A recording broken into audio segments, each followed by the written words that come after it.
Bonjour les amis, j'espère que vous allez bien. C'est le général Alligator, créateur de la mentalité Alligator. Les amis, aujourd'hui nous allons parler d'un petit souci très important également.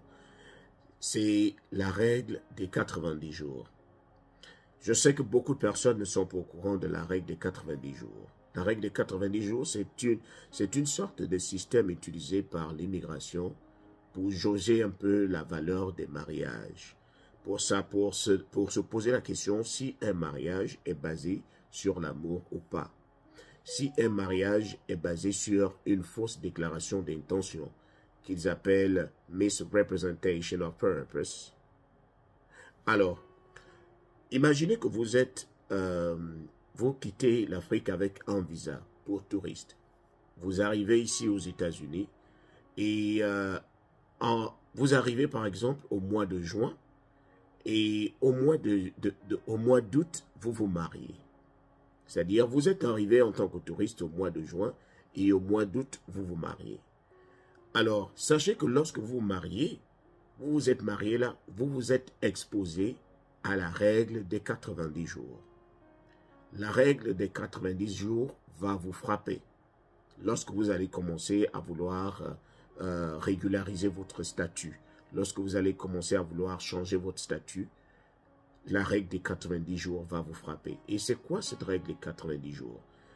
Alors, l'immigration a fixé cette règle pour se dire, lorsque les gens arrivent ici, si quelqu'un arrive ici en tant que avec un visa non immigrant, que ce soit en tant qu'étudiant, que ce soit en tant que touriste, visiteur, s'il se marie avant les 90 jours de son arrivée, c'est qu'il sera frappé par la règle des 90 jours. C'est-à-dire, on va te soupçonner. Sur 100%, on va te croire à 10%.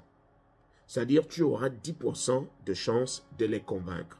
Les 90%, eux-mêmes, ils se disent déjà que ce mariage n'est pas basé sur l'amour.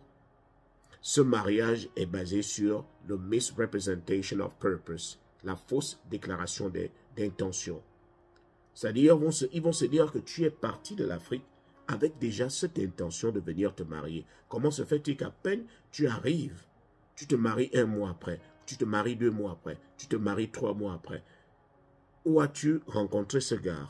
Pour combien de temps, pendant combien de temps êtes-vous resté fiancé? Parce qu'il faudrait que vous le compreniez aussi. Les Américains fonctionnent avec un certain système. Lorsque les gens se rencontrent, il y aura des fiançailles, il y aura une petite période où vous êtes fiancés et il y aura une période où vous allez vous marier. Chez nous, peut-être, certaines personnes peuvent commencer par le mariage ou bien peuvent faire ce qu'elles veulent faire, mais ici, étape par étape. Surtout si vous êtes étranger. Vous êtes censé respecter un peu le système où on était d'abord fiancé. Voilà le temps qu'on a passé en étant fiancé et on s'est marié à telle ou telle période, peut-être 6 mois après avoir fêté nos fiançailles. Donc, imaginez que quelqu'un, lui, il arrive de l'Afrique au mois de juin et il se marie. Il arrive de l'Afrique au mois de juin et il se marie peut-être au mois d'août. Donc, juillet et août, 2 mois. 2 mois, c'est-à-dire moins de 90 jours. Même s'il se marie au mois de septembre, il va toujours subir la règle des 90 jours parce qu'il s'est marié 3 mois après son arrivée. Normalement, lorsque vous arrivez avec un visa non immigrant, prenez le temps avant de vous marier. Vous pouvez vous marier lorsque vous avez déjà dépassé les 3 mois. À partir de 4 mois, vous êtes déjà dans un mariage normal. Cela ne veut pas dire que, parce que vous êtes marié après 4 mois, qu'on ne va plus jeter un coup d'œil pour vérifier si ce mariage est basé sur l'amour. Je rappelle ici que c'est très difficile de convaincre l'immigration que ton mariage est basé sur l'amour. Et ça l'est encore plus si tu subis la règle des 90 jours. Ce n'est pas que c'est impossible. Il y a aussi des gens qui sont arrivés ici, qui se sont mariés 1 mois après, mais dont le mariage avait beaucoup de preuves. dont le mariage était basé sur l'amour. Il n'y avait pas de misrepresentation of purpose.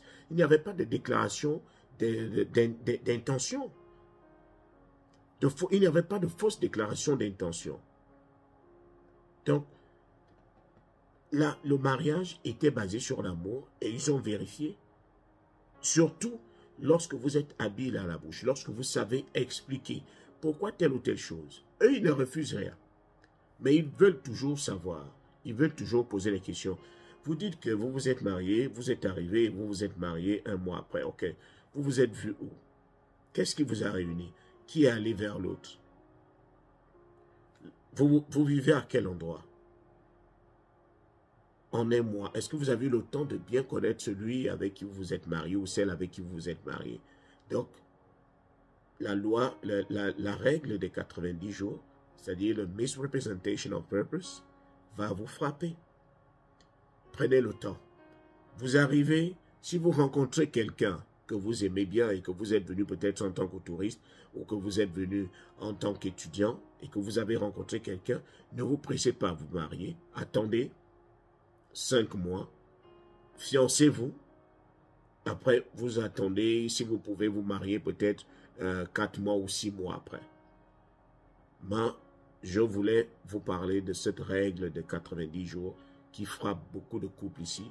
Et parfois, c'est très difficile de les convaincre. Et puis, une fois que le dossier ne passe pas, ça va être difficile pour vous de demander encore la carte verte. Parce que vous avez fait une misrepresentation of purpose, une fausse déclaration d'intention. Et ça coûte cher.